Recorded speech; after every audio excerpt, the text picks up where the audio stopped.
Hey folks, it's Monday. Hey folks, it's Monday. Tuesday. Wednesday, Thursday, Friday. Saturday, Sunday. This week's theme is who inspires us and who or what inspires us. And there's two people that really inspired me and shaped me as a person. The first one would have to be my grandfather, just my dad's dad. Not saying that my other grandparents didn't influence me, but they all passed away before I was 10, besides my grandfather who passed away when I was 17. So I spent more time with him. If you weren't laughing or smiling around him, then you were an oddball, because he was always joking and smiling and singing and just so full of life that it was so hard not to be infected by it.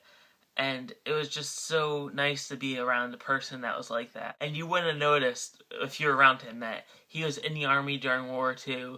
He had 8 kids, with 4 of them dying when it was like 2 years old, I think it was. He was actually a teacher for a while too. He taught driver's ed. Yeah, and he was just so full of life. And I actually wrote a speech about him for my speech class in college, because it was like, who influenced you the most? And if he was definitely one, because he was always joking and laughing.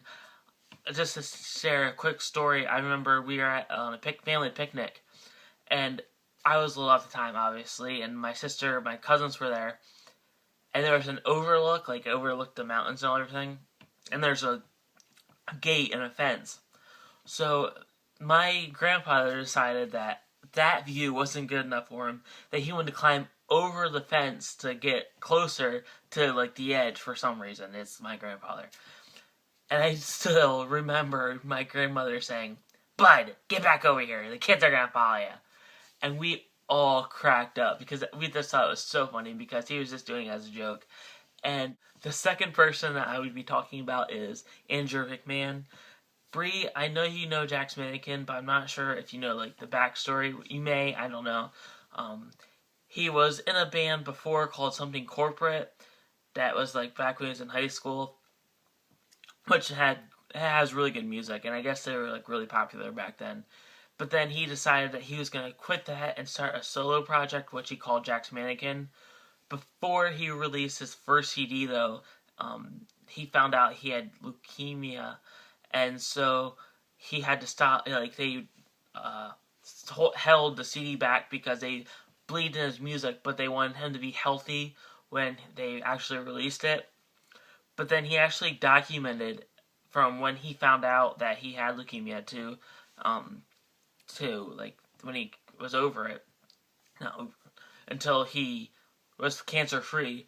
And it's actually on Hulu now, and it's free, so I'll put the link down below, and you can watch it if you want. It's only like 90 minutes, but it's very inspiring, and it's really weird because on the first CD, if you listen to it after that, it's all about the doctor. It tells you in the movie, but it talks about like, call the doctor because I'm sick, or it talks about being sick, but he didn't know he was sick until all after he was done writing the music. But yeah, it's not just because of that where he fought cancer won, but it's just all the other music that he has. It's just so inspiring. Swim is definitely like, don't give up, please just keep going, which is a very good message, I think, for these kids nowadays, since it is hard and people do get bullied and stuff. I think I am done.